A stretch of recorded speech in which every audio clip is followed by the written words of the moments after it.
You really thought you could just disappear on me? I already did. You better tell your friend to back up back before this gets worse for you. He is not my friend, and it is already worse for you. Take your hands off her. I will not say it again. This has nothing to do with you. Walk away. It has everything to do with me. Get your hands off me. Her voice is low, controlled, but her eyes are telling a completely different story. Dre has her wrist, pinned against the corridor wall of the 47th floor like he owns her. Like 12,000 kilometers changed nothing. Like 3 months of silence changed nothing. Like she is still the woman who flinched when he raised his voice and made herself small when he walked into a room. She is not that woman anymore. She stopped being that woman the Tuesday morning she pulled a London front door shut behind her and chose an ocean over one more night of survival. You thought you could just disappear? His grip tightens. Run all the way to Korea? Dre, let go of my face. Or what? His fingers dig harder into her jaw. You don't know anybody in this city. You have nobody here. You never had nobody but me, and you know it. Every word lands exactly where he aims it.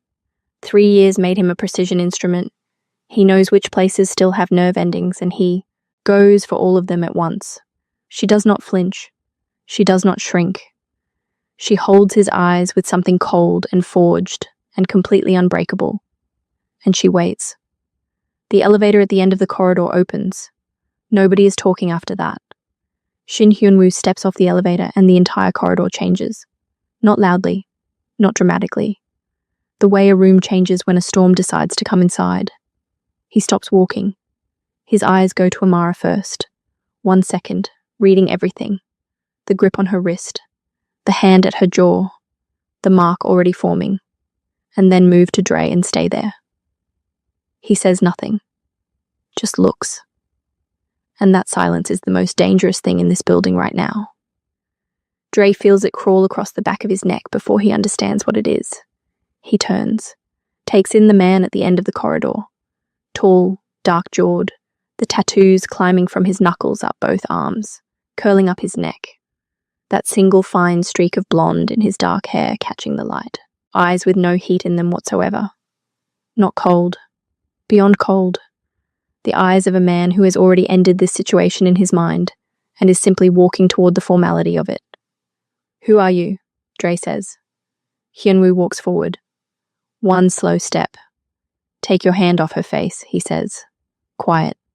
The kind of quiet that fills every corner of a space and leaves no room for anything else. I will not say it again. This is between me and my... Hyun-woo moves. Not fast the way people move in panic. The way something inevitable moves. Decided, efficient, final. Before Dre finishes the sentence, his back hits the wall. Hyun-woo's forearm is across his throat. The tattoos on his arm flush against Dre's collar. And Dre's feet are barely touching the floor. 1 arm. Effortless. Like Dre is a problem that required minimal calculation. Hyun-woo puts his mouth close to Dre's ear. She is not yours, he says. Each word its own sentence. Its own full weight. She has not been yours since the moment she left. If you put your hands on her again, if you come near this building, if you send her a single message, if she hears your name from a number she doesn't recognize. He pauses. 3 full seconds. They will need multiple countries to find enough of you to bury. Dre's hands claw at Hyun-woo's forearm, his face darkening, his feet scrabbling at the floor. Hyun-woo holds him there, lets every word sink into bone, then releases. Dre drops, hits the wall, grabs his own throat gasping. Hyun-woo straightens his cuff, adjusts his collar, turns around like the last 40 seconds were a minor interruption between more important things. Amara is pressed against the opposite wall, 1 hand flat to the surface behind her, chest rising and falling. The mark of Dre's fingers already visible at her jaw. Hyun-woo crosses to her, stops directly in front of her. Close. His voice drops to something that belongs only to the two of them. Did he hurt you? Not a question, a reckoning. She looks up at him, at the jaw set so tight the muscle twitches, at the burning behind the stillness in his eyes, at the man who just rearranged the entire atmosphere of a corridor on her behalf, without being asked, and without looking like he expects a single thing in return. "I'm fine," she says. "That is not what I asked you." "No." Quieter. "Not this time." He looks at her jaw, raises one hand and presses his fingers gently over the mark Dre left, just covering it, just warm over it, and looks at it with an expression that has no distance in it at all. She feels that touch go all the way through her. "Hyunwoo." "I know," he says. He looks back at Dre, still collapsed against the wall, at the two security men materializing from the stairwell. "Get him out," he says, "and make sure he understands this is the only conversation we will ever have." He looks back at Amara. "Come," he says. She follows him. She will think about how easily she follows later. For now, she walks beside him into the elevator and stands in the mirrored silence of the descent and presses her hand flat against her own sternum and feels her heartbeat. She is not fine. She is something so much more complicated than fine. And the man standing beside her with the tattoos and the one fine streak of blonde and the forearm that just lifted a grown man off the floor on her behalf. He is the most complicated part of everything. Wherever you are watching this, drop your city in the comments. I want to see how far a story about a woman who took the wrong job in a city that was not hers and ended up being truly seen by a man who was never supposed to care can travel. And if this story found you at a moment when you needed to be reminded that being truly seen is possible, that it can find you when you least expect it, behind the desk of a dangerous man in a foreign city, on a morning when you were just trying to survive, then you already know you need to stay for what comes next. Subscribe, because this is only the beginning. 3 months before that corridor, Amara did not know Shin Hyunwoo existed. 3 months before that corridor, she was on the floor of a London flat at 2 in the morning. 17 browser tabs open. A bruise at her cheekbone she had been covering with foundation for 4 days. Not crying. She was past crying. In the specific stillness of a woman who has made a decision and is moving through it before the weight of it can stop her. Dre was in the next room, asleep, unaware. She applied for 16 jobs in 3 hours, sent everyone into the dark of the internet without allowing herself to feel too much about any of them. The salary, the location. Send. Next. Shin Holdings called Saturday morning. Seoul, South Korea. The salary made her put her coffee down. The location made her press her hand over her mouth. She said yes before the recruiter finished the sentence. She flew out on a Tuesday. 1 suitcase. No note. She cleaned the flat perfectly. Old habit, deep grooved. And pulled the door shut behind her and stood in the corridor for 10 seconds, with her hand still on the handle. Then she let go. She crossed 12,000 kilometers on an 11-hour flight and watched Seoul approach on the seatback map and told herself to breathe. She arrived at night. The city was lit from the inside, gold and electric and enormous. She pressed her fingers to the cold taxi window and felt something crack open in her chest. Possibility. She had not felt that in 3 years. She told herself not to trust it yet. She looked at the lights anyway. The lobby of Shin Holdings smelled like money that had never needed to announce itself. Amara walked in on her first morning, and the space noticed her. She was the kind of woman that rooms registered, curved and warm and moving with the straight-backed, deliberate grace of someone who had decided a long time ago she would occupy her full dimensions regardless of who found them. Inconvenient, black blazer, natural hair pinned up, long sleeves covering everything else. She always wore long sleeves. Mr. Kwon from HR delivered 3 rules efficiently. The schedule was sacred. The calls were never missed. The corner office was by summons only. Rules she could execute in her sleep. She was not prepared for the man. 8:57. 3 minutes before she was told he arrived. The elevator opened, and Shin Hyunwoo walked onto the 47th floor, and every molecule in the space made a decision. Tall, dark-jawed, moving with the certainty of someone who has never once questioned his right to take up space. Collar open at the throat, the tattoos on his hands and arms climbing up to his neck. That single fine streak of blonde in his dark hair, like a quiet signature on something dangerous. He stops at her desk. One full assessment, giving nothing back. You're the new secretary. Amara Osei. She stands, extends her hand. I started today. He looks at her hand, shakes it, once, brief, measuring. Then reaches past her and picks up her own file from her desk and reads it like she is not standing right there. 93 words per minute. Conversational Korean. Previous employer called you efficient, invisible, and easy to manage. Something sharpens in her jaw. I'm efficient. The rest is someone else's interpretation of me. He looks up from the file. Slowly. His eyes find hers and hold there, and in that 3-second silence, something passes between them, a small charge, a recognition, something neither of them planned for, before he sets the file down. Don't be late, he says, and walks into his office. She sits, puts her pen down, picks it up. She has no name for what she is feeling, so she does not try to name it. She goes back to work. She learns him in pieces. Coffee without sugar at a precise temperature. Lunch at 2:15 like clockwork. Silence so complete while he works, you can hear the building breathe. He moves through the floor, with the economy of someone for whom every action is decided before it is taken. He also watches her. Not obviously. She looks up and catches the tail end of it moving away. Turns and finds him in his doorway looking at the floor in front of her desk. Correction already being made. She notes it every time. The men who come and go from the corner office are the next thing she notes. They move wrong for businessmen. Too still. Too alert. Eyes that map rooms the way you map rooms when rooms have previously contained threats. Director Bayek comes every Thursday and leaves heavier than he arrived. Numbers on documents she files that have no business being attached to import logistics. She understands what she is seeing. She shows up every morning and does her job, and says nothing. And then day 11. She is reaching past him to replace a document in the cabinet behind his desk. He has not moved from his chair, and she has miscalculated the space, and her hand brushes his shoulder, and he looks up at exactly the moment she looks down, and they are 6 inches apart, his eyes on hers. The tattoos at his collar up close. Something in his expression that he puts away before she can fully read it. Sorry, she says. Don't be, he says. She walks back to her desk with her pulse doing something she cannot account for. He goes back to his document. Neither of them mentions it.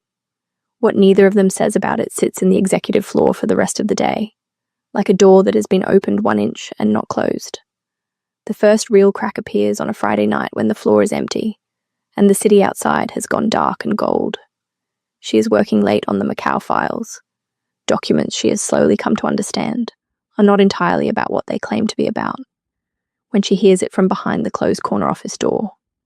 A short, controlled sound. The kind a body makes absorbing impact when the person has decided not to give the impact. The satisfaction of a reaction. Then silence. Then footsteps. The door opens. Hyunwoo steps out. Jacket off. Sleeves pushed entirely up. The full landscape of the tattoos from knuckles to shoulder visible in the low evening light. A cut at the corner of his lip. He stops when he sees her. He looks at her for a moment, then walks to the bar cart, pours 2 glasses, sets one on her desk without asking or explaining, takes his own to the window. She looks at the glass, picks it up, stands, walks to the window and stands beside him. Soul burns below, gold and silver and sprawling and indifferent, their shoulders almost touching. Does it happen often? She asks, nodding at his lip. Occasionally. That's not a real answer. No, he agrees. It isn't. She looks at his profile, the streak of blonde in his dark hair, the ink at the top of his neck above the open collar. I don't like going home to an empty apartment, she says, too honest. She feels it the moment it leaves her mouth. He turns his head and looks at her. Really looks. Up close in the low light, reading her face with the focused attention he gives to everything that matters. Neither do I, he says quietly. She holds his gaze. He holds hers. And then slowly, giving her every second of the decision, he raises one hand and tucks a loose curl behind her ear, his fingers barely grazing her jaw. Just that. Just once. She stops breathing. His hand drops. He looks back at the city. Finish your report, he says softly. She goes back to her desk. sits down, presses both hands flat on the surface, stares at her screen. Her hands are shaking, just slightly. She finishes the report. They say goodnight without looking at each other directly. She rides the elevator down 47 floors with one hand pressed to her mouth. She gets home to find food outside her apartment door. Hot soup, fruit, banana milk, painkillers lined up in a row. No note, no name, nothing. She stands in the corridor and stares at it. Then she brings it inside, eats everything, lies in the dark with her hands on her stomach, and stares at the ceiling. She presses her fingers to her jaw where he touched her, and then her phone lights up. Unknown number. A message. 3 words. Sleep well. She stares at the screen for a long time. Then she puts the phone face down and presses both hands over her face and lies in the soul dark, telling herself this is manageable, that she has this under control, that she is a professional in a foreign city who has enough complications without adding this one. She believes none of it, not one word. 3 days later, Dre finds her number. The messages start at 11 at night and do not stop until 4 in the morning. 17 of them, each one a precision strike on a specific place. She reads all of them. She always reads all of them. The same compulsion as pressing a bruise. She arrives at work the next morning looking immaculate and feeling hollowed to the center. The boardroom goes soft at the edges in the second hour. She grips the conference table, tells herself to breathe, tells herself she is fine. She is fine, she is. Amara. His voice, right beside her. His hand on her arm before she reaches the floor. The room clearing in under 60 seconds. 1 sentence in Korean, and every person in that boardroom picks up their things without a word. And then silence. Just his hands. His face level with hers as he crouches in front of her. Look at me. She looks. His face close. Close enough to see the scar through his left brow. The jaw working with something he is managing. His eyes moving over her face fast and thorough. When did you last eat? She tries to trace it back. Yesterday morning. Something moves behind his eyes. He takes her wrist to check her pulse, pushes her sleeve back, and stops. Everything stops. The bruising tells the whole story. Old scarring, fresh yellowing. 3 years written on her skin in a language she has spent months hiding under long sleeves, and the right foundation shade. He looks at it and she braces. For the pity, for the careful handling, for the look that always makes her feel like something broken being examined. And it does not come. He looks at it with his jaw set and his eyes completely still, and then his thumb moves across the bruise. Once. So carefully. So precisely. With a tenderness so controlled and so completely at odds with everything else about this man that her eyes sting before she can stop them. She looks away fast. His name, Hyunwoo says. Flat. 1 word. The temperature in the room dropping several degrees underneath it. I left him. His name. It doesn't. He looks up at her. And the thing in his face, beneath all the control and the management, burning quiet and absolute, is not just anger. It is something older. Something that has already decided something and is not reversing course. It matters to me, he says. The silence sits between them like a third person in the room. She looks at him. This complicated, dangerous man crouched on the floor of his own boardroom with her bruised wrist in his hands, and his eyes saying everything his mouth is not. Dre, she says quietly. He nods. Once. Stands. Makes 1 call in Korean, 2 sentences, 30 seconds, a voice so low and level it is more threatening than any shouting has ever been, and comes back with water and crackers and sits across from her and opens his laptop and works while she eats. Not hovering, not watching. Just present. Steady. Giving her his silent company like it is the most natural thing in the world. She eats. She steadies. That night, Dre's messages stop. Every single one. Clean. Final. Like a line being cut by a hand that does not explain itself. She lies in the dark and stares at the ceiling and does not ask how. She already knows how. And she understands now. completely, without being able to talk herself out of it, that she is in something she did not plan for, something that does not fit neatly into the story she has been telling herself about this job and this city and this man. She stares at the ceiling. Her phone lights up. A message. Just one line. Eat breakfast tomorrow. H. She stares at it. She puts the phone down. She does not sleep for a very long time. The morning after the boardroom, he is at the coffee machine when she arrives. He doesn't turn around immediately. She walks to the cabinet for her mug, and when she turns, he is looking at her jaw. Checking. She realizes he has been checking since she walked in. Their eyes meet. It's better, she says. Good. He pours her coffee without asking. Exact temperature, no sugar, and holds it out. Their fingers touch around the mug. Neither of them moves for a moment. Just the warmth of the mug, the warmth of his fingers. The morning quiet of the kitchen with Sol waking up below. She pulls the mug gently toward herself. Thank you, she says. For the coffee. For the call. For all of it. Don't thank me, he says. Why not? He looks at her. The tattoos on the hand still near hers on the counter. Something in his expression right at the threshold between open and closed. Because I would do considerably more, he says quietly. And thanks is not what I want from you.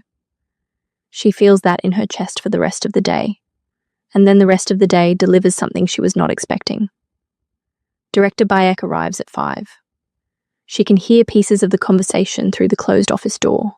Not words, just tone. Low, tight. The specific register of a conversation about something that has gone wrong.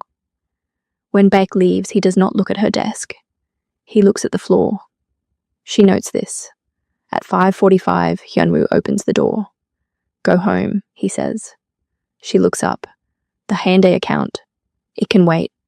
His eyes find hers. Go straight home. Don't stop anywhere. Hyunwoo, please. Just that. Just the one word with everything underneath it. She goes. She does not know what just walked into their story, but she feels it. Detective Park Seon-ho arrives on a Wednesday with 2 coffees and the most disarming smile she has encountered since landing in Korea. He is handsome in the warm, accessible way. Nothing like Hyunwoo's lockdown danger. Easy manner, kind eyes. He introduces himself clearly, sits across from her in the small meeting room, and asks about Dre with the careful precision of a man who has already read the file and is giving her the courtesy of telling it herself. She answers honestly. She stopped performing Fine for Strangers a long time ago. It costs too much energy she needs for other things. He comes back Thursday. He comes back Friday. Each time the coffee is exactly how she takes it, because he noted it on the first visit and remembered, and that is the kind of detail that tells you something real about a person. By the 4th visit, there is no notepad. He asks her about Seoul, about Bukchon and Namdaemun. He makes her laugh, the real one she still covers with her hand out of reflex. And he looks at the sound like it has genuinely surprised him into warmth. She likes him. She names that honestly. But here is the thing.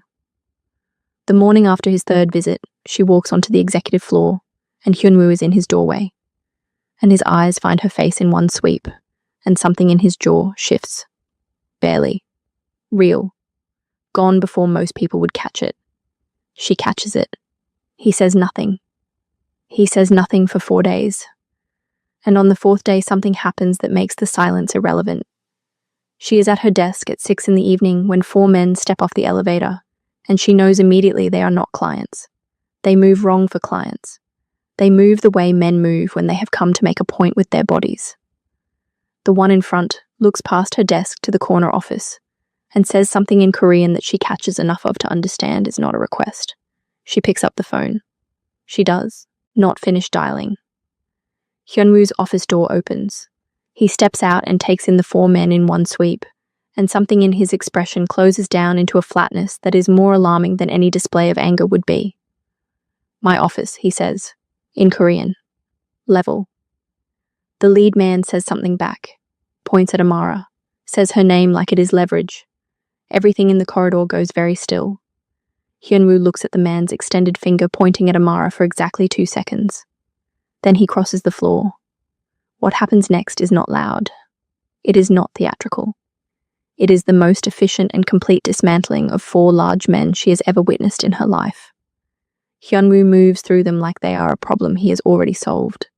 The first man's arm wrenched behind him before he can reach whatever is under his jacket. The second man's face meeting the wall with a sound that makes the third man hesitate, and that hesitation costs him everything. The fourth man backing up with both hands, raised before Hyunwoo even turns to look at him. 30 seconds. 4 men. The tattoos on his forearms catching the light. The streak of blonde in his dark hair. The absolute economy of every single movement. He straightens up, looks at the 4 men arranged against the wall like a decision that has been made. Tell your boss, he says quietly, that the next message he sends, I deliver the response personally. He turns around. His eyes find Amara at her desk. She has not moved, hands flat on the surface, looking at him. He walks back to his office, pauses in the doorway. Are you all right? He says, without turning around. Yes, she says. He nods once, goes inside. She sits at her desk for a full minute after the security team has cleared the corridor and the floor has gone back to its perfect, expensive quiet. There is a story she has been telling herself about this job, about this man, about how she's going to stay professional and keep her distance and move through this contract and leave Seoul in 6 months with her heart still intact. That story just died on the 47th floor. She stares at the corner office door. She starts a new story. The Friday evening with the whiskey happens, and the new story gets its first chapter. She is alone on the floor working late when Hyunwoo comes out of the corner office, with a cut at his lip, and the tattoos on both arms fully visible, and 2 glasses of amber whiskey. And he stands at the window, and she stands beside him, and neither of them speaks for a full minute. Seoul burns below them. Someone tried to access the Busan account tonight, he says. Not to her. To the city, like he is reporting it to something larger than both of them. The 4 men yesterday, she says. Connected, yes. She looks at his profile, at the cut, at the streak of blonde. Is it going to stop? He looks at her then, directly. It is going to get worse before it stops. She holds his gaze.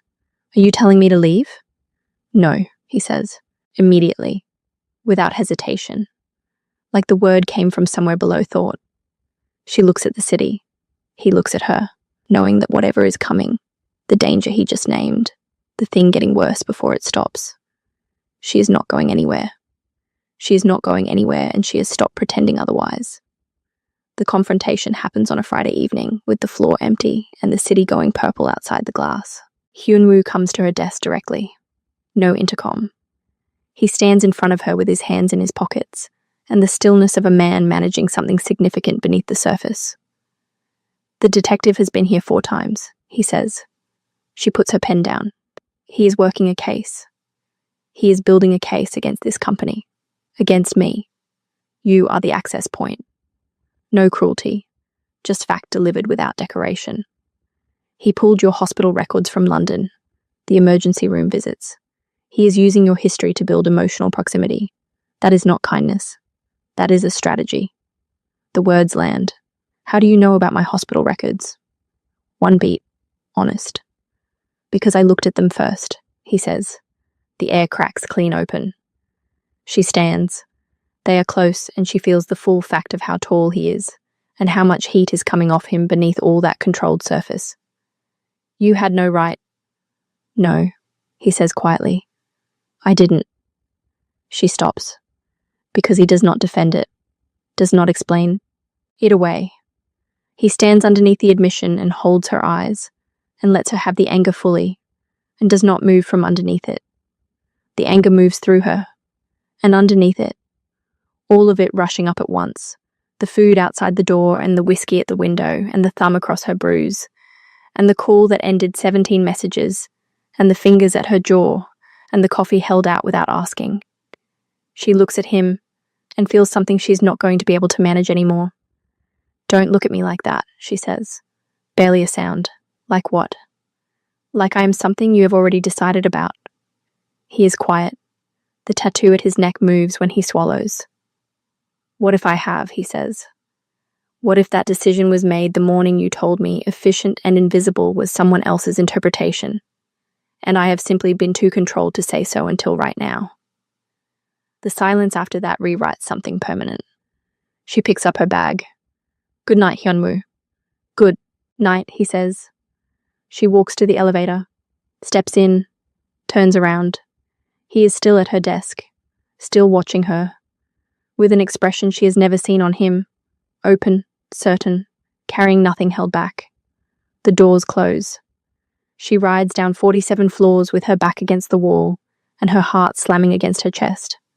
She stands on the Seoul street in the night air. She tells herself to get it together. Her heartbeat laughs at her. The Saturday no one planned arrives the way the best things always do, quietly, without announcement, on a morning that looks ordinary and becomes everything. She comes in for the Macau files, does not expect him. His shoes at the entrance of the executive floor, kitchen light on. She walks in, jacket off, sleeves pushed entirely up, the tattoos from knuckles all the way up both arms in the clean morning light. He turns when he hears her and his face has not arranged itself yet. 1 full second of completely unguarded before it settles. Neither of them says good morning. She needs a mug. Shelf is behind him. She walks past him to reach it and he does not move, and the kitchen is suddenly the smallest room in Seoul.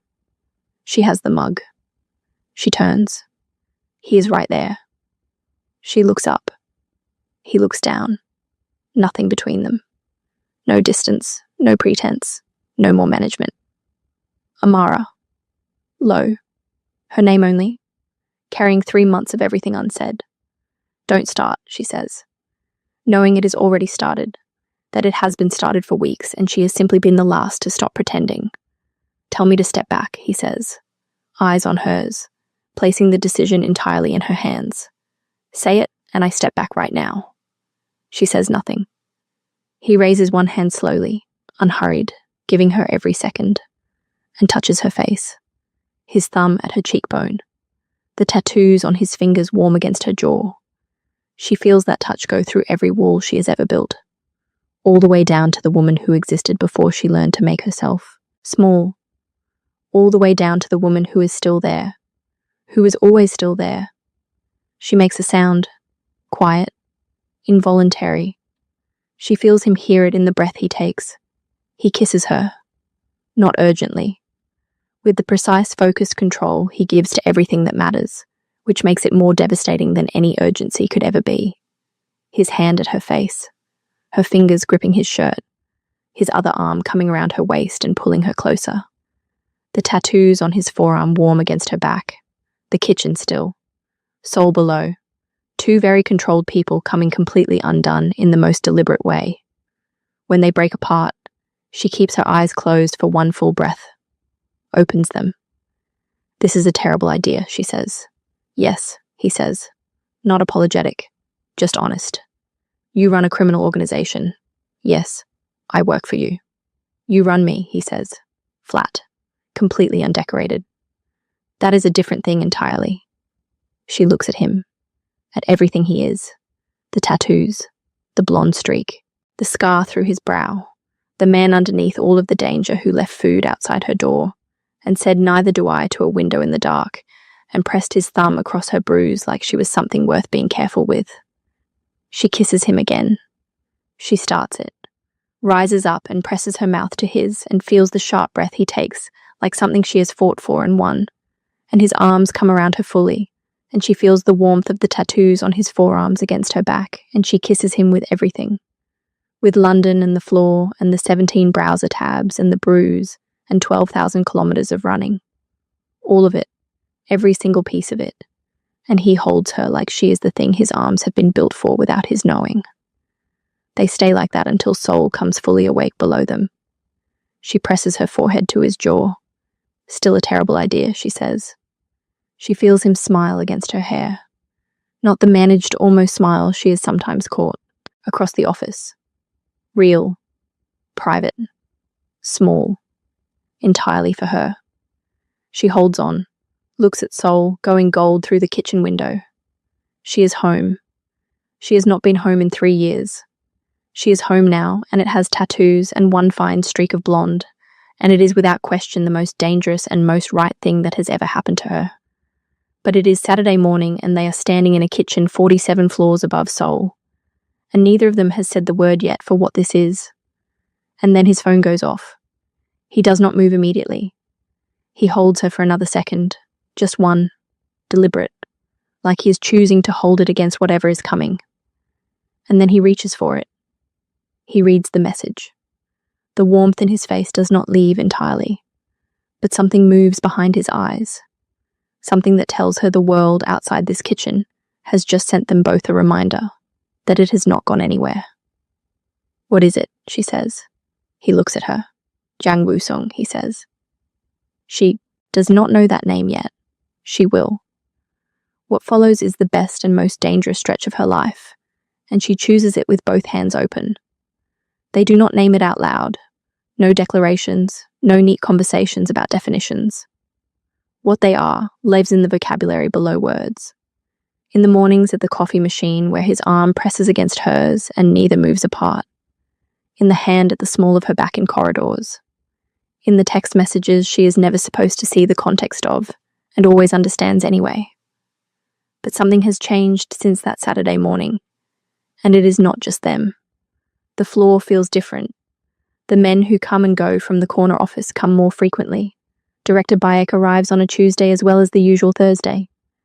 Hyunwoo takes calls that make him stand very still at the window, with his back to the room and the tattoos on his neck visible above his collar, and his free hand pressed flat to the glass. She watches and says nothing. She is a smart woman. She understands that whatever Yang Woo-sung is, whatever that name in his message on Saturday morning means, it is getting closer.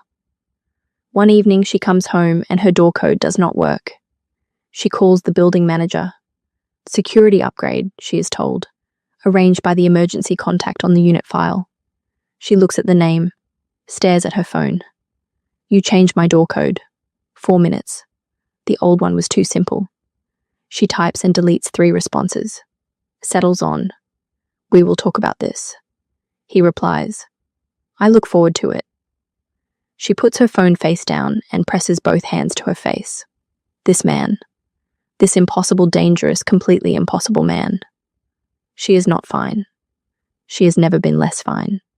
She is also more certain than she has been of anything in 3 years. And somewhere outside this apartment, in the city below, and the network of things she does not fully see, something with the name Yang Woo-sung is moving toward all of this. She does not know how close it already is. She's about to find out. 3 days after the corridor. 3 days after Dre's hand at her jaw and Hyunwoo's forearm lifting him off the floor, and the two of them standing in the afternoon light holding hands like it was the simplest thing in the world. It has been good. Really good. Mornings at the coffee machine where his arm presses against hers and neither moves apart. His hand at the small of her back in corridors. Brief, automatic, warm. Evenings where the floor empties and they stay and Seoul goes dark below the windows, and the silence between them has stopped being careful and started being comfortable. She is not bracing anymore. She had not even realized she was always bracing until she stopped. And then Thursday. Director Bayek walks into the corner office at 5:14 and closes the door. She watches the door close. She notes the time. She goes back to her screen. At 5:34, the door opens and Hyunwoo steps out and his face is the flattest she has ever seen it. Not calm. Flat. The specific flat of a man who has received information and is deciding what to do with it before he allows himself to feel it. He stops at her desk. "Go home," he says. She looks up. "The Macau. Now." She sits forward. "What happened?" He looks at her face, like he is memorizing it, like he wants to have it exactly right before whatever comes next. "I will explain everything tonight," he says. "Go home. Lock the door. Don't open it for anyone until I call. There are men outside your building right now. You will not see them, but they are there." Her stomach drops. "Hyunwoo, please." One word. Everything underneath it. "Please go." She goes. She rides down 47 floors with her bag in her lap and her hands pressed together and her mind cycling through every scenario. She gets home, locks the door, sits on the bed with her phone on the pillow beside her. She waits. 40 minutes pass. Her phone lights up. Not a call. A message from a number she does not recognize. We know where you live. Tell him to stand down. She stares at the screen. Then she calls Hyunwoo. He picks up before the second ring. Are you home? Someone just messaged me, she says. Unknown number. They said they know where I live. They said tell him to stand down. A silence. The specific silence of a man processing something at speed. Screenshot it and lock your phone, he says. I'm handling it. Hyunwoo. Amara. His voice drops. Steady. Deliberate. I have people outside your building. You are safe. I need you to trust me right now. She looks at the message on her screen. I trust you, she says. Good. A breath. I'll call you in an hour. He calls in 40 minutes. Dre is not in London, he says. She goes completely still. He is in Seoul. He has been here for 2 weeks. The measured space of a man choosing what to say and in what order. He is not here alone. A man named Jang Woo-sung brought him. Jang runs the Chongpa operation on the south side of the river. We have been in conflict with Cheongpa for 8 months. His voice stays level. Dre was recruited 4 weeks ago, brought here specifically because of his connection to you, because of what they believe that connection would give them access to. She processes this. They used him, she says. Yes. Though I would not spend too much feeling on that. He came willingly. The cold clarity of a truth that is not surprising and still lands hard. What do they want, she says. Leverage. They want something I have. They believe you are the way to get it. A pause. I am not going to let that happen. Am I safe? 1 beat. Exactly 1 beat too long. You are safe, he says. Trust me. She thinks about every single thing this man has done without being asked. The food, the call, the door code, the forearm across Dre's throat. I trust you, she says. The silence on the line carries something warm and something pained simultaneously. Go to sleep, he says. Softly. Hyunwoo. Yes. Be careful. A long pause. Go to sleep, Amara, he says. In the voice. The specific low frequency he uses when he is managing something he will not name out loud. She lies in the dark for a long time after the call ends. Thinking about a man who says go to sleep in a voice that sounds like a hand pressed gently against something it cannot afford to lose. She does not sleep well, but she sleeps. Detective Park Seon-ho is outside her building at 7:15 the next morning. No coffee, no smile. Leaning against the wall with his hands in his jacket pockets, and when she comes through the door, he straightens and looks at her with an expression that is entirely not professional. I need to talk to you, he says, not about the case. She looks at him, at the genuine trouble in his face. Okay, she says. They walk toward the river. Cold morning. Han River grey and wide beside them, their breath making small clouds. Dre is being used, Seon-ho says. You already know that. I know. What you don't know is that Jang Woo-sung's plan is not just leverage. He keeps his eyes forward. He wants to dismantle Shin Holdings completely. And the move he is planning, he is going to use you as bait.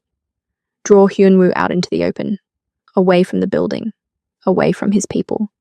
He pauses. Dre is going to call you, going to make it sound like he just wants to talk. One last conversation. And when you go, I'm not going, she says. Amara. He stops walking. She stops. He turns and faces her directly. I need you to hear me. What Hyunwoo runs, what moves through those floors, I have 2 years of it documented, and I can see what you feel. I am not blind. Something moves across his face that costs him real effort to show. But this is going to get violent. Very violent. And I cannot watch you get caught in the middle of it. She holds his gaze steadily. Are you warning me as a detective, she says, or as something else? He looks at her for a long moment. Both, he says. Honest. Completely clean. The river moves beside them. She looks at him. At this man who came here at 7:15 in the cold because he could not. at what it cost him to stand here saying all of this. Seonho, she says. I know, he says quietly.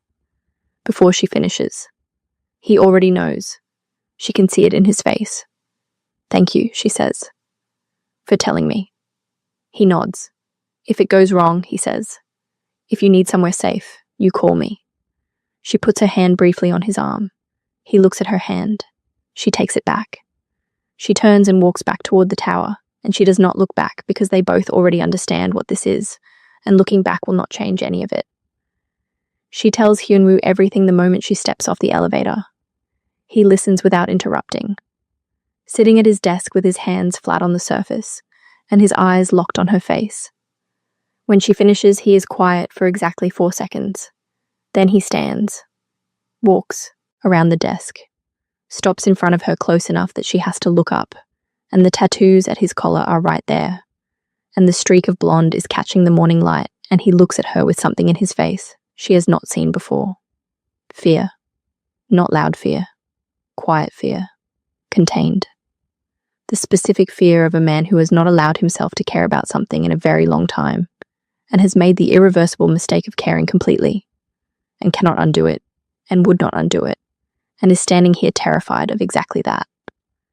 You are not going to that meet, he says. I know. You are not going anywhere near Dre or Young or anyone connected to either of them. I know that too. Amara. Hyunwoo. She steps forward and puts her hand flat on his chest, feels his heartbeat under her palm. Fast. Already fast just from this conversation. I know. I am not going anywhere.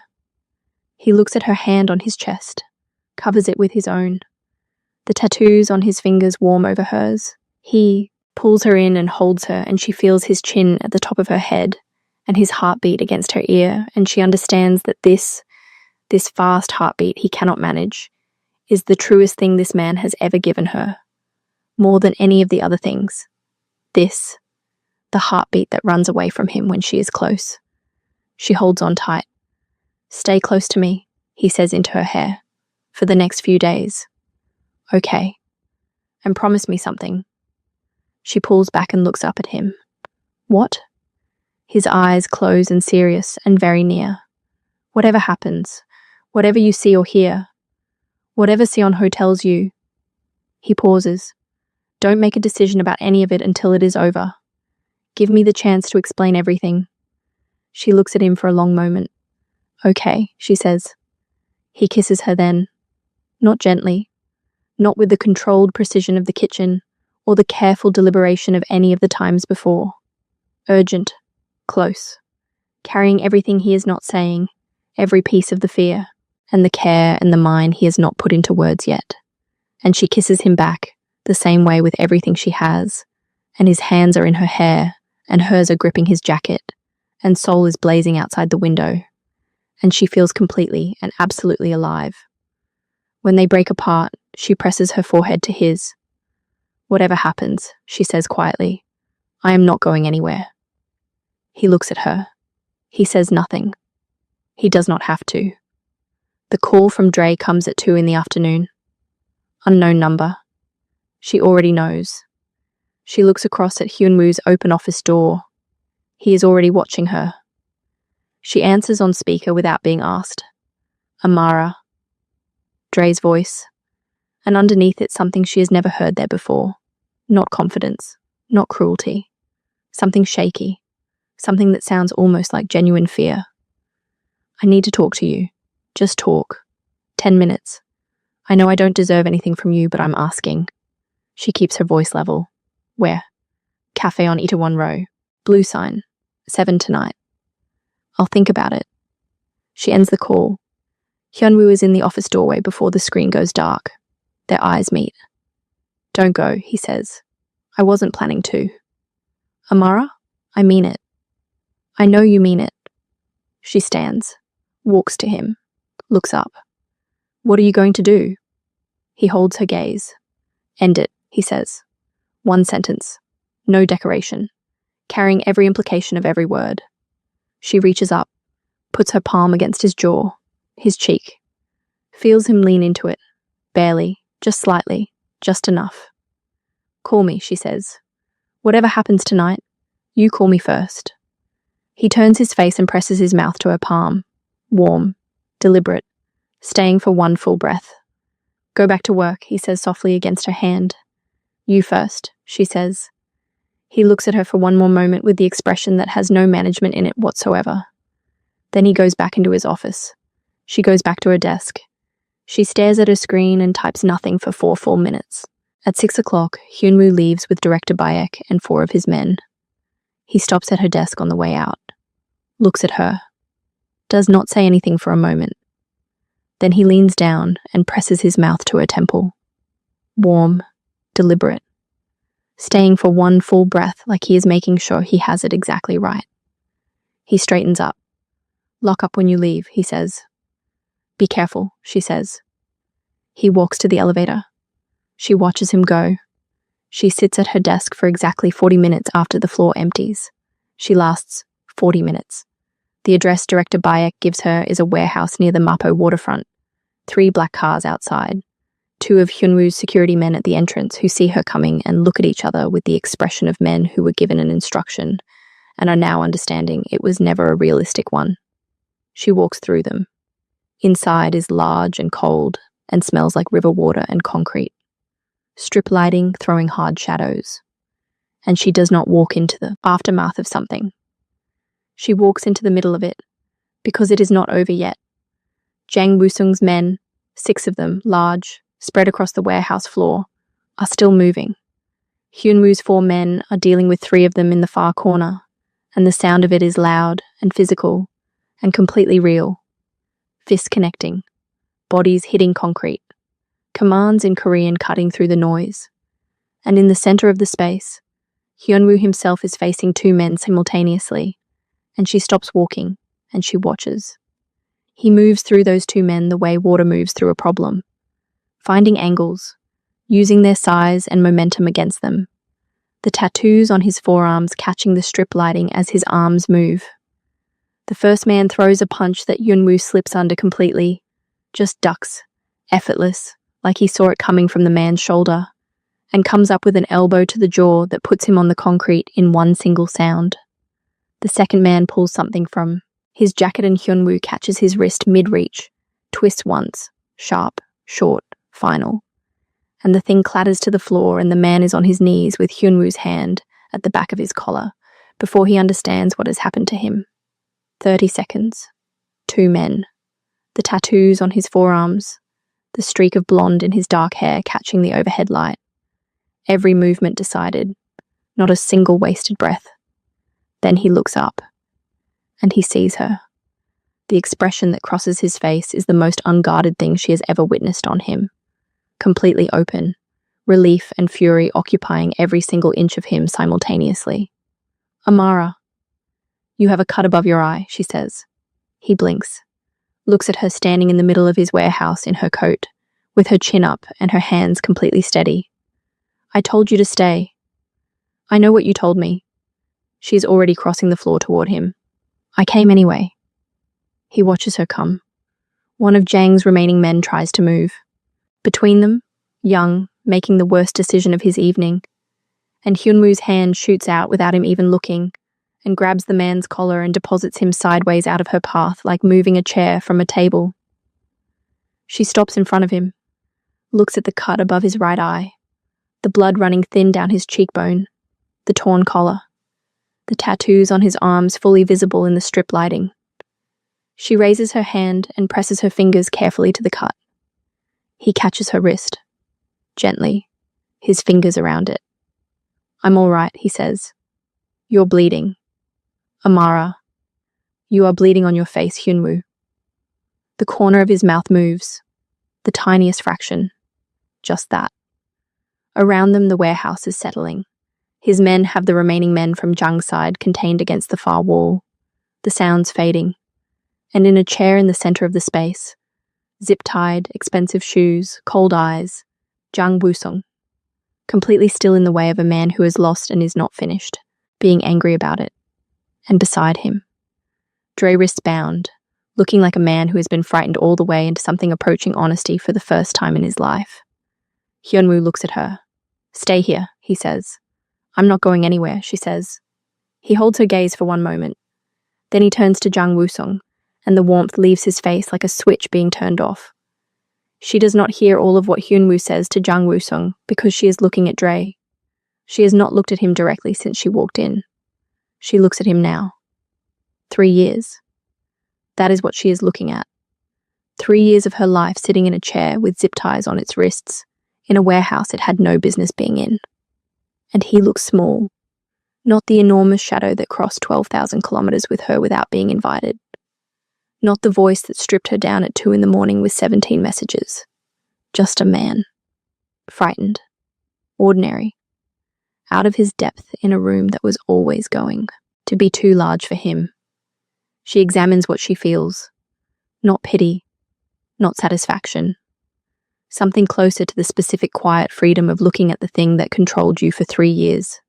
And finally, completely, seeing it for exactly what it is. Just a man. Just a bad decision in a cold warehouse. Just a version of the past that no longer has any claim on her future. Hyunwoo glances back at her over his shoulder, reading her face the way he always reads her face. Do you want to say anything to him, he says. She looks at Dre for a long moment. At the plea and the fear and the old habit of believing if he looks at her long enough, she will soften. She sees all of it, every piece of it. Then she looks away. No, she says. Complete. Final. Hyunwoo nods once, looks at his men. Get him to the airport, he says. One direction. Make sure he understands that clearly. She watches them walk Dre through the warehouse door. He looks back once, over his shoulder. She holds his eyes until he is through the door and gone, and the warehouse is quiet, and his face is no longer something she has to look at ever again. Then she breathes out. Long, slow, complete. 3 years. Gone through a warehouse door in Mapo on a Thursday night without a single word. No dramatic ending. No final speech. Just a door closing and the sound of it and the silence after. She did not know freedom could feel this quiet. This ordinary. This much like just breathing. She feels him beside her before she hears him. Just there. Warm. His shoulder against hers. She turns and looks up at him. He looks down at her. Okay, he says. Yes, she says, meaning it more than she has meant anything in a long time. He looks at her face, every inch of it, missing nothing. Then he takes her hand, just that, his fingers through hers, the tattoos on his knuckles warm under her fingertips. They stand in the quiet warehouse with Seoul visible through the high windows. All that light, all that city, all that life, going on entirely unaware. And she feels the weight of 3 years lift from her chest. Not all at once. Not dramatically. The way weight lifts when you put something down you have been carrying so long you forgot what your hands felt like empty. She leans into him slightly. He puts his arm around her. They stand like that. Just that. Just here. Just this. And then Director Bayek appears in the warehouse doorway. Mr. Shin, he says. Yang is asking for terms. Hyunwoo looks at her. She looks back. Go, she says. He squeezes her hand once. Let's go. Straightens his collar and walks back across the warehouse floor into the last piece of it. She watches him go. At the tattoos on his neck. At the streak of blonde catching the light. At the man who is many dangerous things and is also, undeniably, impossibly, with her whole chest. Hers. She waits. She has gotten very good at waiting. She is done waiting for anything except this. She cleans the cut above his eye in the back of the car on the way home. He sits still for it with the specific patience of a man who is entirely capable of tolerating his own injuries and finds the fussing of others unnecessary and is also absolutely not going to stop her. She presses a clean cloth carefully to the cut. He watches her face while she works, the focus in her eyes, the small line between her brows, the way her hands move, steady, sure, completely gentle. You scared me tonight, she says, without looking up. I know, he says. I'm sorry. Are you actually sorry? Yes. She looks up at him. Their faces close in the back of the moving car, his eyes still bleeding slightly, the tattoos on his neck, the streak of blonde catching the passing streetlights, the scar through his brow she has been looking at for months. "Don't do that again," she says. "I can't promise you that," he says, honestly, without softening it. She holds his gaze. "Then promise me you call me first, whatever happens, every single time." He looks at her for a long moment. "I promise," he says. She goes back to the cut. He keeps watching her face. After a moment, he raises his hand and tucks a loose curl behind her ear, the way he did that first night at the window with the whiskey and the city. His fingers at her jaw. Warm. She pauses. "I know what you're doing," she says. "Do you? You're distracting me. Is it working?" She looks up. He is closer than she realized. The cloth in her hand and the cut above his eye, and the car moving through Seoul and everything they have survived to arrive at this exact moment. She kisses him, carefully first, his cheek, the corner of his jaw, then his mouth. He makes a sound low in his throat that she feels against her lips, and his hand comes to her face, and the cloth falls somewhere on the seat, and she is kissing this man in the back of a moving car, with the lights of Seoul streaming past the windows, and she does not care about a single complication. Not one, not tonight. She has earned this. She takes it. His arms come around her and she feels the tattoos on his forearms warm against her back, and she presses closer and he holds her tighter, and the city keeps going outside completely indifferent. And she kisses him like a woman who crossed 12,000 kilometers and went through everything to arrive at this exact back seat with this exact man. When they finally break apart, she presses her forehead to his, both of them breathing. "I was terrified tonight," she says, "just for him." "I know," he says, just as quietly. "So was I." She pulls back, looks at him. "Of Yang?" she says. He looks at her directly. "Of losing you," he says. The car moves through Seoul. She stares at him, at the honesty in his face. No management, no distance. Just this man saying the true thing without decoration or defense. She kisses him again. Softer this time. Slower. Her hand against his jaw, covering the cut gently. His hand in her hair. Two people choosing each other again in the dark of a moving car. And again. And again. As many times as it takes. 2 days later. She comes into work and the corner office door is open. She stops at the entrance of the executive floor and looks at it. It has never been open like this. Not fully. That door has always been closed. Summons only, the precise symbol of the distance this man kept between himself and everything. Standing wide open now with the Seoul skyline visible through the window behind his desk. She walks to her own desk, sits down, looks at the open door, looks at him inside, at his desk, working, the tattoos visible at his collar and his hands, and feels something warm settle into her chest with a soft finality that has no name but does not need one. He looks up, finds her looking, holds her gaze for one moment, goes back to work. She goes back to her screen. She is smiling. She cannot stop smiling.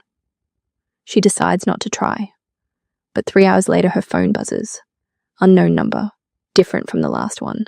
He cannot protect you from what is coming next. Ask him about the Busan ledger. She stares at the message. She stands up, walks directly to the open office door, holds her phone out to him. He reads it, sets the phone down on his desk, his face going to the flat place. "Sit down," he says. "Hyunwoo, sit down, Amara, please." She sits in the chair across from his desk. He looks at her for a long moment. "Young has a second group," he says. "I found out last night. I was going to tell you this evening." "Tell me now," she says. He looks at her, and he does. All of it. The Busan ledger. What it contains. Who wants it. What they are willing to do to get it. He tells her in the flat, even voice he uses for things that require complete honesty and no performance, and she listens and she does not look away from his face once. When he finishes, there is silence. "Are you going to tell me to go home?" she says. "No," he says. Are you going to tell me to leave Seoul? No, he says, immediately. Then what are you telling me? He looks at her across the desk. I am telling you, he says carefully, because you deserve to know everything. Not pieces. Not the version that keeps you comfortable. Everything. A pause.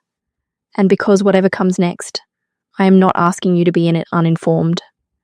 She looks at him for a long moment, at this man who tells her the hard true thing when he could easily choose not to, who opens his office door and opens his mouth and opens the thing he has kept locked for a very long time.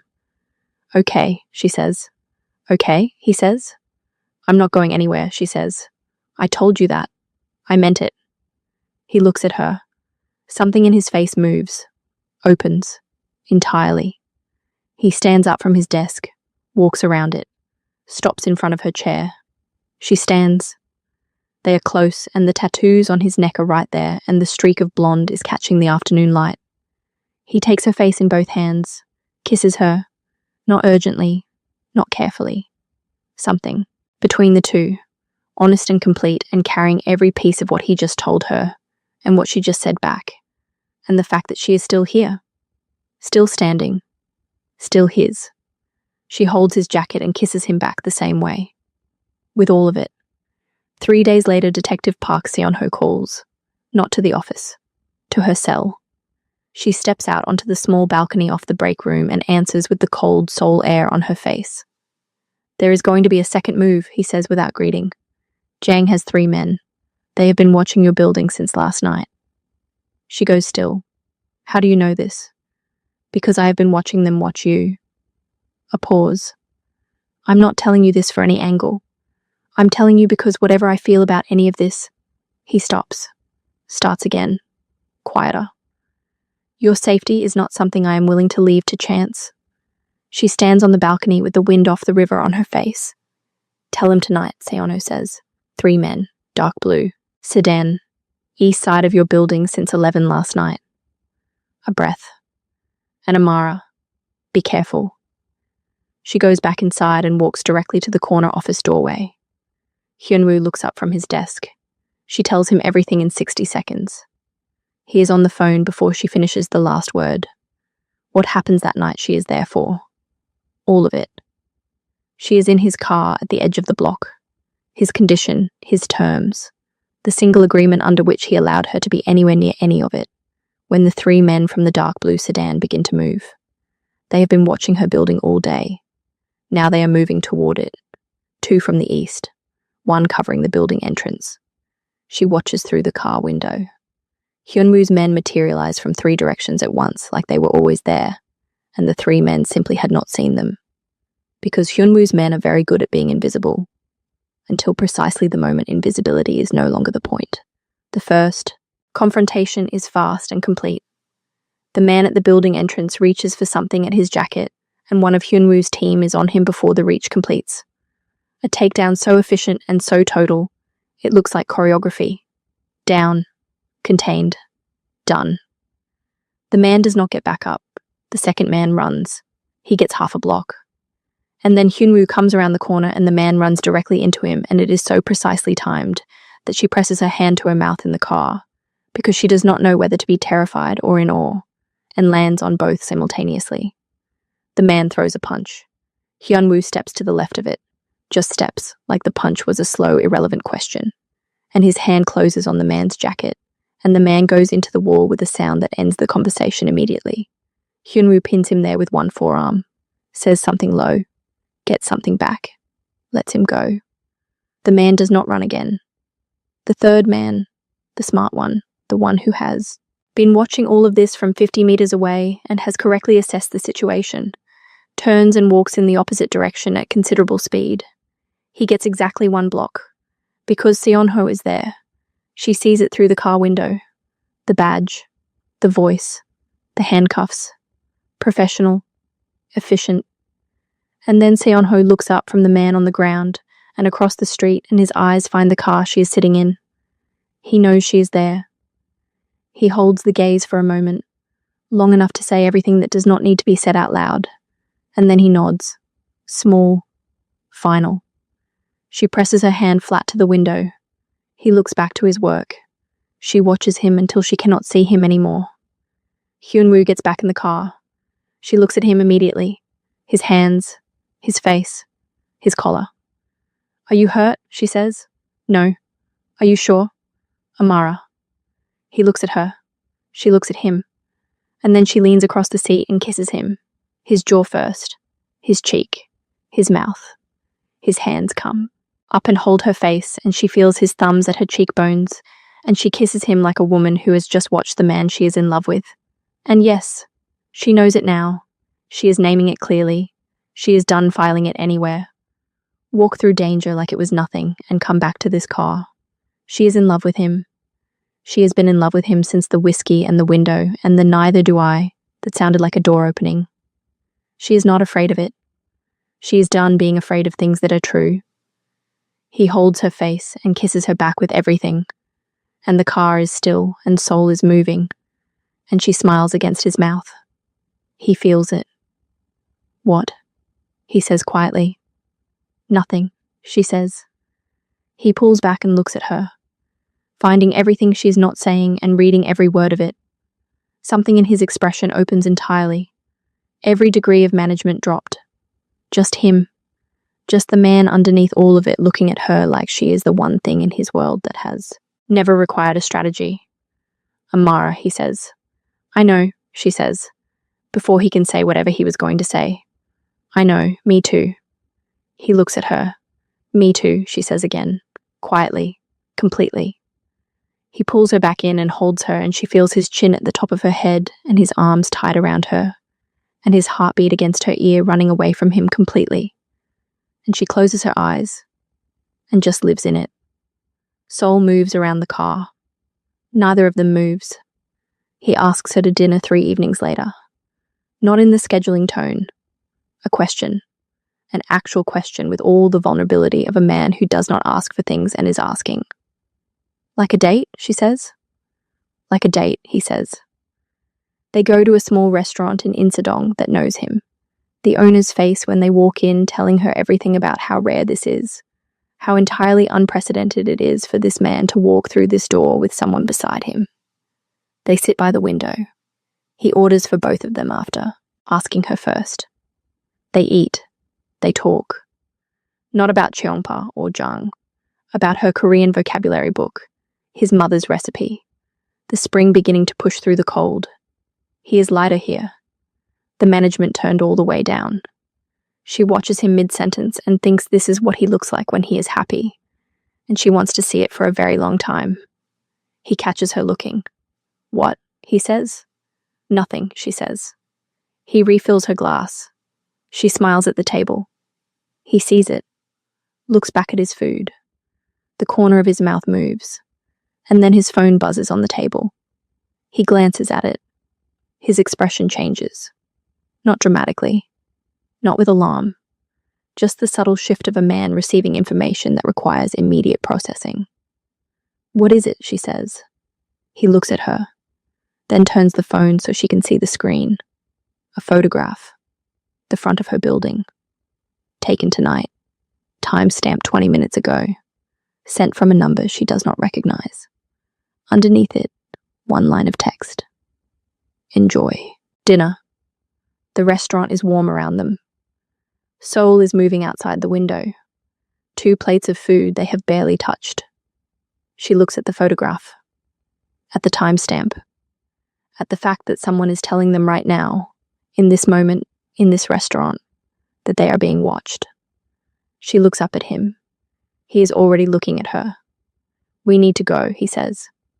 "I know," she says. He signals for the bill without looking away from her face. She looks back at him steadily. This is the life. This is what comes with it. Not just the whiskey at the window and the food outside the door and the open office and the hand at the small of her back. This too. This photograph. This restaurant.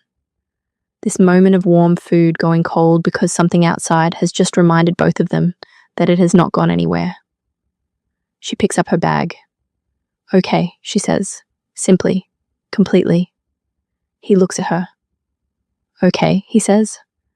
"I'm still not going anywhere," she says. He holds her gaze for one moment. Then he stands, puts his hand at her back, walks her out of the restaurant and into the Seoul night and into whatever comes next. What comes next is resolved before midnight. The number from the photograph traces back to one of Zhang's remaining people, a man who did not get the message clearly enough the first time. By 11:45, he has received it clearly. By midnight, the building is clean. By 12:15, Hyunwoo's car is outside her building, and he walks her to her door and stands in the corridor with his hands in his pockets looking at her. "Come in," she says. He looks at her. "Are you certain?" he says. "I have been certain," she says, "since the whiskey at the window." He is quiet. Then he leans down and kisses her slowly, his hands at her face, her hands at his chest. The corridor light above them and Seoul outside the window and the particular stillness of a moment that both of them know is not an ending. It is a beginning, an actual beginning, with everything known and nothing hidden and both people standing in it with their eyes wide open. She takes his hand. She leads him inside. In the morning, Seoul comes through the curtains in long gold lines, and she lies looking at the ceiling, listening to the city, and to his breathing, and to the specific quiet of her own chest. No bracing, no waiting, no holding herself ready for the part where this becomes something to survive. Just this. He wakes up, turns his head and looks at her. She looks back. "Good morning," she says. "Good morning," he says. 4 syllables. His voice. Her apartment.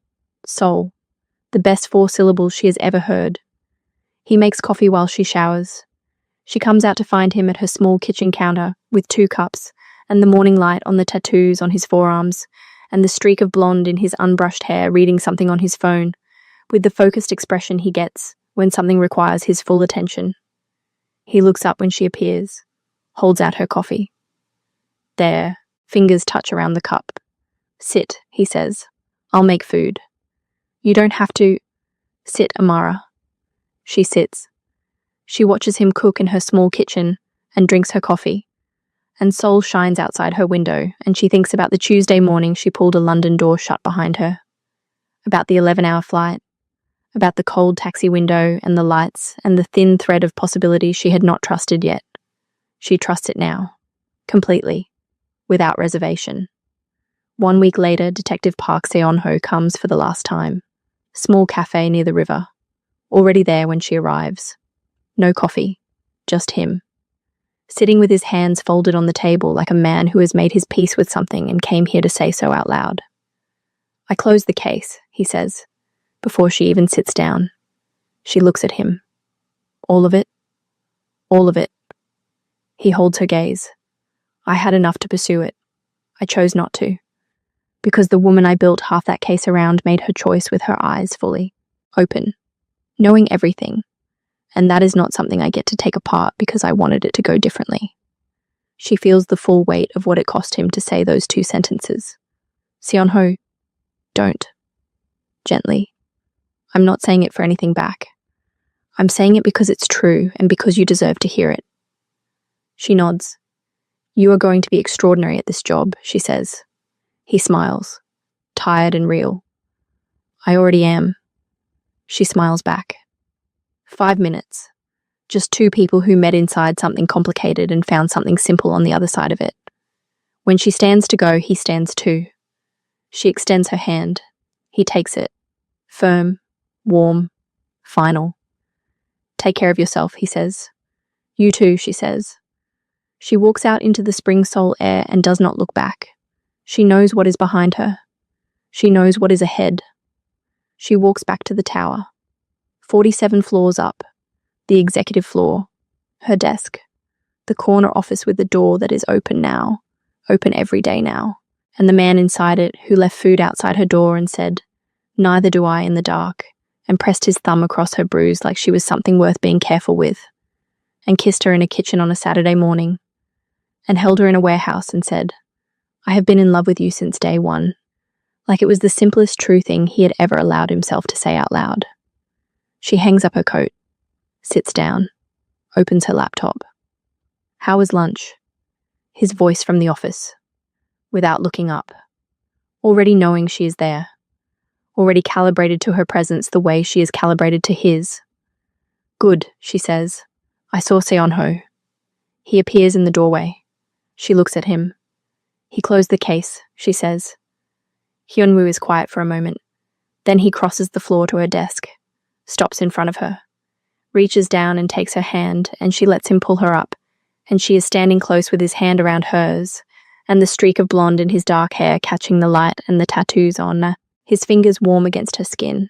He looks at her face, at Amara, who crossed 12,000 kilometers running and landed at the door of the most dangerous man she would ever meet, and built something real in the ruins of everything she thought she had lost, who wore long sleeves and kept her chin up and showed up every morning and learned a man in pieces and let herself be learned in return, who stood in a warehouse and pressed her fingers to a cut above his eye, like it was the most natural thing in the world, who sat in a restaurant and looked at a photograph of her building and said, I'm still not going anywhere, who chose herself first, then chose him, who is standing here right now in the warm light of the 47th floor looking at him like he is hers. He has been hers since the morning she told him efficient and invisible was someone else's interpretation. He cups her face in both hands, the tattoos on his fingers against her jaw, his eyes on hers completely open. He kisses her, slow, deep, thorough, like a man who has stopped managing the distance between himself and the things he wants, like a man who has decided that wanting something and standing in it fully is not weakness, that it is in fact the only kind of strength that matters. She kisses him back with everything she has. When they break apart, she rests her forehead against his. Come home with me, he says. She looks up at him. You should have asked me sooner, she says. I know, he says. She reaches up and straightens his collar, lets her hand rest on his chest, feels his heartbeat, still fast, still running away from him when she is close, still the truest thing he has ever given her. You're asking now, she says. I'm asking now, he says. Then yes, she says. Always yes. He looks at her, and Shin Hyunwoo, who controls everything and manages everything and kept everything at a precise, calculated distance for a very long time, smiles. Not the managed, almost smile. Not the contained professional expression. The real one. Full and warm and private and entirely for her. She has never seen it like this. Not this fully. Not this completely. She is going to spend a long time making sure she keeps seeing it. She picks up her bag. He takes her hand. They walk to the elevator together. The doors open. They step inside. The doors close. Seoul keeps burning below, enormous and gold and indifferent, entirely unaware that somewhere in a glass tower above it a woman who had been running for 3 years has finally, completely, permanently stopped. She is not invisible. She is not easy to manage. She is not hiding her sleeves or her scars, or the full dimensions of who she is. She is Amara. She is loved. She is home. The elevator descends. She leans her head against his shoulder. He presses his mouth to her hair. Seoul carries them down into its light.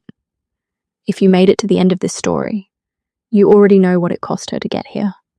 3 years of shrinking, 12,000 kilometers of running, and one desperate job application that turned out to be the most dangerous and most defining decision she ever made. Some of you watching this are in the middle of your own version of that journey. You are not at the ending yet. You are still in the part where you are hiding your sleeves and praying nobody looks too closely, but you are moving, and that matters more than you know. Drop your city in the comments. Let us see where Amara's story traveled today. Share it with someone who needs it, and subscribe, because every week we come back here and we tell stories about women who choose themselves, even when it is terrifying, even when the man offering safety has tattoos on his neck and blood on his hands, even when you are not sure the version of yourself you are running towards still exists. Amara found her, and so can you.